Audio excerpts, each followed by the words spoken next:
નમસ્કાર, તમે જોઈ રહ્યા છો ગુજરાત ફર્સ્ટ. હું છું કુશાગ્ર ભટ્ટ. તમામ ચૂંટણીલક્ષી મહત્વના સમાચાર સૌથી પહેલા સૌથી ઝડપી આપને મળશે ગુજરાત ફર્સ્ટ પર. ને બજર વાગી ચૂક્યું છે. ઇલેક્શનલક્ષી મહત્વના સમાચાર પર નજર કરીએ તો છઠ્ઠા તબક્કાની 58 લોકસભા બેઠકનું આજે મતદાન હાથ ધરવામાં આવ્યું છે કે જ્યાં સવારે 9 વાગ્યા સુધીમાં 10.82% મતદાન થઈ ચૂક્યું છે. બિહારમાં 9 વાગ્યા સુધીમાં 9.66% મતદાન થયું. હરિયાણામાં 9 વાગ્યા સુધીમાં 8.31% મતદાન થયું. જમ્મુ કાશ્મીરમાં 9 વાગ્યા સુધીમાં 8.89% મતદાન થયું તો ઝારખંડમાં 9 વાગ્યા સુધીમાં 11.74% મતદાન થયું છે. દિલ્હીમાં 9 વાગ્યા સુધીમાં 8.94% મતદાન થયું તો ઓડિશામાં 9 વાગ્યા સુધીમાં 7.43% મતદાન થયું. ઉત્તર પ્રદેશની વાત કરીએ જ્યાં 9 વાગ્યા સુધીમાં 12.33% મતદાન નોંધાયું છે. તો આ તરફ પશ્ચિમ બંગાળમાં 9 વાગ્યા સુધીની અંદર 16.54% મતદાન થયું. 3 મંત્રી સહિત 889 ઉમેદવારોનું ભાવિ આજે ઈવીએમમાં સીલ થવાનું છે. તો વધુ વિગતો સાથે દેવનાથ પાંડે સીधा जोड़ाई चुके हैं. देवनाथ, आज मतदान प्रक्रिया हाथ धरने में आई है, क्या स्थिति देखने को मिल रही है?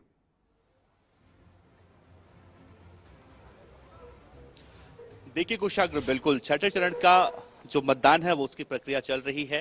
इस वक्त मैं जहां पर मौजूद हूं ये नई दिल्ली की लोकसभा सीट निर्माण भवन मतदान केंद्र है और ये काफी वीवीआईपी मतदान केंद्र है। यहाँ पर राहुल गांधी, सोनिया गांधी अभी कुछ देर पहले अपने मत का प्रयोग करके निकले हैं यहाँ से। और इस जगह की बात करें तो अभी भी मेनका गांधी हैं, वरुण गांधी और बीएल संतोष जैसे दिग्गज नेता यहीं पर अपने मत का प्रयोग करने के लिए पहुंचते हैं। सबसे पहले मैं दिखाने की कोशिश करूं, चुनाव आयोग की तरफ से गर्मी को देखते हुए काफी सारी तैयारियां यहाँ पर की गई हैं। देखिए पानी से लेकर छाछ तक और शेल्टर तक हर तरह से व्यवस्था यहाँ पर किया गया है ताकि गर्मी को लेकर जिस तरह से मौसम विभाग ने कल ही कह दिया था कि आज के दिन यानी 25 मई को पारा 44% से ज्यादा जो है टेम्परेचर रहने वाला है, तो इसको देखते हुए देखिए लोग पानी पीकर यहाँ पर काम चला रहे हैं, छाछ पी रहे हैं। तो इन सब तरीकों से गर्मी से बचने की कोशिश कर रहे हैं। मतदाताओं की बात करें तो मतदाता भी लगातार यहाँ पर पहुंच रहे हैं, जो कि ये जो लोकसभा सीट है नई दिल्ली का, इस पर बीजेपी ने बांसुरी स्वराज को पहली बार मौका दिया है। उनके विरोध में है इंडी गठबंधन के प्रत्याशी सोमनाथ भारती जो 3 बार के विधायक रह चुके हैं। तो अगर देखें हम 9 बजे का जो आंकड़ा निकला है उसमें 8.94% मतदान दिल्ली में हुआ है। और इसी तरह से जगह जगह यानी जिन 58 सीटों पर आज मतदान हो रहा है उन सभी जगहों पर जो मतदान की प्रक्रिया हो रही है वो काफी स्लो देखने को मिल रही है। लेकिन जो अभी तक हमने देखा है यानी कि 4 से 5% जो 4 से 5 चरण के जो चुनाव हुए हैं उनमें एकदम से 5 बजते 6 बजते 55 से 60% मतदान होता हमें दिखा है अभी तक। तो यही उम्मीद की जा रही है कि इस बार भी छठे चरण के मतदान में शाम होते होते वो परसेंटेज देखने को मिल सकता है। कुशाग्र जी देवनाथ, जानकारी के लिए शुक्रिया. तो छठा तबक्काનું હાલ મતદાન ચાલી રહ્યું છે. મતદાનની ગતિ ધીમી જોવા મળી રહી છે, પરંતુ ક્યાંક મતદાન છે તે સાંજના સમયે વધી શકે તેવું સંવાદદાતા જણાવી રહ્યા હતા. છઠ્ઠા તબક્કાના 58 લોકસભા બેઠકનું આજે મતદાન હાથ ધરાયું છે અને સવારથી જ વહેલી સવારથી મતદાન પ્રક્રિયા હાથ ધરવામાં આવી. સવારે 9 વાગ્યા સુધીના આંકડાની જો વાત કરીએ તો 10.82% જેટલું મતદાન સવારે 9 વાગ્યા સુધીમાં નોંધાઈ ચૂક્યું છે અને સૌથી વધુ આ તરફ પશ્ચિમ બંગાળની અંદર વધુ મતદાન નોંધાયું છે.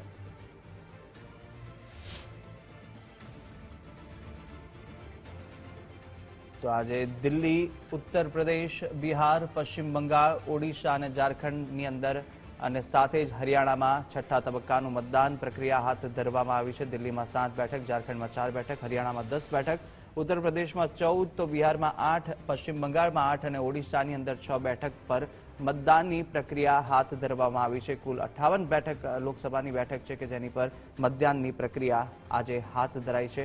છઠ્ઠા તબક્કાનું આજે મતદાન યોજાઈ રહ્યું છે. કુલ 7 તબક્કામાં મતદાન લોકસભાની ચૂંટણીમાં થવાનું છે, ત્યારે આજે છઠ્ઠા તબક્કાનું મતદાન હાથ ધરાયું. તો આ તરફ પ્રિયંકા ગાંધીએ પોતાના મતાધિકારનો ઉપયોગ કર્યો છે. આપ જોઈ રહ્યા છો સીધા દ્રશ્યો કે જ્યાં પ્રિયંકા ગાંધી પોતાનું મતદાન આપવા માટે પહોંચી છે. મતદાન આ લોકશાહીનો પર્વ છે અને અનેક દિગ્ગજ નેતાઓ આજે મતદાન આપી રહ્યા છે. સોનિયા ગાંધી, રાહુલ ગાંધીએ પણ મતદાન કર્યું, પરંતુ હવે સીધા દ્રશ્યો આપ જોઈ રહ્યા છો કે જ્યાં પ્રિયંકા ગાંધી પણ પહોંચી ચૂક્યા છે પોતાના મતાધિકારનો ઉપયોગ કરવા માટે અને મતદાન કરી રહ્યા છે. જે ચૂંટણીની પ્રક્રિયા છે, મતદાનની પ્રક્રિયા છે, તેના નિયમોનું પાલન કરતા તેઓ મતદાન કરવા માટે પહોંચ્યા હતા અને હાલ મતદાન કરી રહ્યા છે, જેના સીધા દ્રશ્યો આપ જોઈ રહ્યા છો.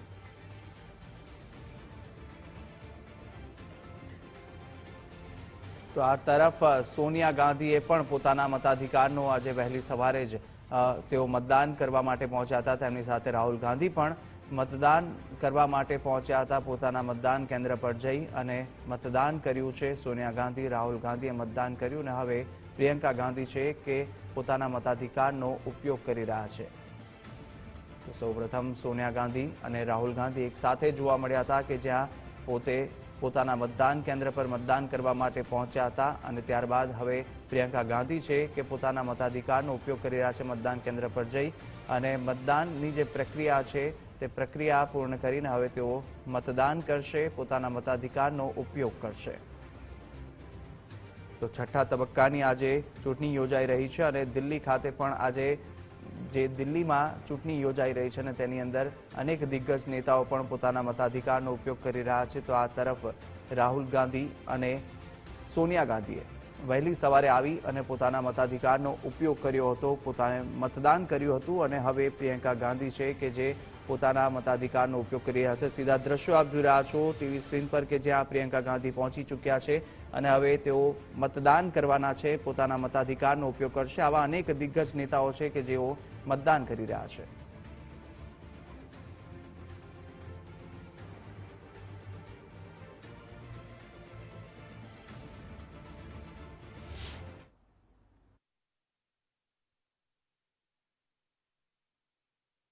कांग्रेस नेता राहुल गांधी और सोनिया गांधी यहां पर निर्माण भवन में वोट डालने के लिए पहुंचे हैं और देखिए राहुल गांधी अब वोट डालकर निकल रहे हैं. सोनिया गांधी को आप तस्वीरों में देख सकते हैं. राहुल, सोनिया इस वक्त सेल्फी लेते हुए दिखाई दे रहे हैं. वोट डालने के बाद राहुल गांधी अपनी मां सोनिया के साथ सेल्फी लेते हुए दिखाई दे रहे हैं. गुजरात फर्स्ट पर आप सुपर एक्सक्लूसिव तस्वीरें देख रहे हैं. इस वक्त सोनिया गांधी, राहुल गांधी दिल्ली के निर्माण भवन में वोट डालने के बाद सेल्फी लेते हुए दिखाई दे रहे हैं. हालांकि अब वो अपनी गाड़ी में बैठ रहे हैं. मीडिया के कैमरों से बचते हुए राहुल गांधी इस वक्त बिना कुछ बोले, हालांकि देखिए आप साफ तौर से राहुल गांधी विक्ट्री साइन दिखाते हुए देखे जा सकते हैं. सोनिया गांधी गाड़ी में बैठ चुकी हैं. राहुल गांधी मीडिया से मुखातिब हो रही हैं. हालांकि जिस तरह से देखा जा रहा है राहुल गांधी का इंतजार सुबह से ही. काफी समय से कहा नहीं है उन्होंने. मैम दिल्ली की स्थिति क्या लग रही है? इंडिया गठबंधन की क्या स्थिति है? इंडिया गठबंधन ही जीतेगा. क्या मुद्दे हावी हैं प्रियंका? वोट किसको डाला ये नहीं पूछूंगी, पर मुद्दे क्या हावी है? मुद्दे तो आप बता मुद्दे आप बता आपकी बेटी भी पहली बार वोट डाल के गई है. देश के क्या मुद्दे हावी आपको लगता है? वोटर और बेरोजगारी सबसे बड़े मुद्दे हैं. सबसे बड़े मुद्दे हैं सबके लिए और सब चाहते हैं कि ये चुनाव उन्हीं अपने ही मुद्दों पर लड़ा जाए. सब चाहते.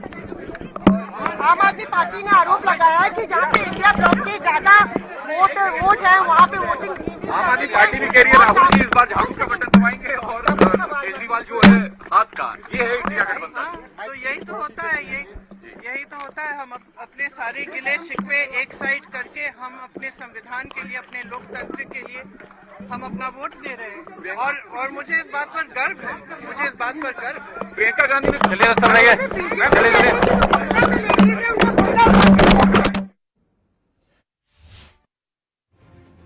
તો આ હતા પ્રિયંકા ગાંધી કે જેઓ મતદાન કરીને નીકળ્યા હતા અને ત્યારબાદ મીડિયા સાથે તેઓએ વાત કરી હતી. મતદાનનો અધિકાર છે તે સર્વ કોઈનો છે ને પોતા તમામે મતદાન કરવું જોઈએ તેવું પણ અપીલ કરી છે અને પ્રિયંકા ગાંધી મતદાન બાદ મીડિયા સાથે વાત કરી હતી. તો આ સીધા દ્રશ્યો આપ જોઈ રહ્યા છો કે જ્યાં સોનિયા ગાંધી, રાહુલ ગાંધીએ સવારે જ્યારે મતદાન કર્યું ત્યારબાદ હવે પ્રિયંકા ગાંધીએ પણ પોતાના મતાધિકારનો ઉપયોગ કર્યો હતો. તો છઠ્ઠા તબક્કાના મતદાનમાં ભારે ઉત્સાહ જોવા મળી રહ્યો છે. રાષ્ટ્રપતિ અને ઉપરાષ્ટ્રપતિએ પણ પોતાના મતાધિકારનો ઉપયોગ કર્યો. અનેક દિગ્ગજોએ મતાધિકારનો ઉપયોગ કર્યો હતો. લોકોને વધુમાં વધુ મતદાન કરવા માટે પીએમ દ્વારા પણ અપીલ કરવામાં આવી છે. ભારે ગરમી વચ્ચે પણ મતદારોમાં ઉત્સાહ યથાવત જોવા મળી રહ્યો છે અને મતદાન વચ્ચે પશ્ચિમ બંગાળમાં એક તરફ ફરી બબાલ જોવા મળી કે જ્યાં ભાજપ ટીએમસી કાર્યકરો બાખડતા એકનું મોત થયું છે. જમ્મુ કાશ્મીરમાં મહેબૂબા મુફ્તી ધરણા ઉપર ઉતર્યા છે તો અનંતનાગમાં કાર્યકરની ધરપકડ મુદ્દે વિરોધ કરી રહ્યા છે. અનેક દિગ્ગજોનું ભાવિ આજે ઈવીએમમાં કેદ થવાનું છે। ત્યારે આ તરફ બંગાળની વાત કરીએ કે જ્યાં બંગાળની અંદર મતદાન વચ્ચે ફરી બબાલ થયું છે અને ભાજપ ટીએમસીના કાર્યકરો બાખડ્યા હતા।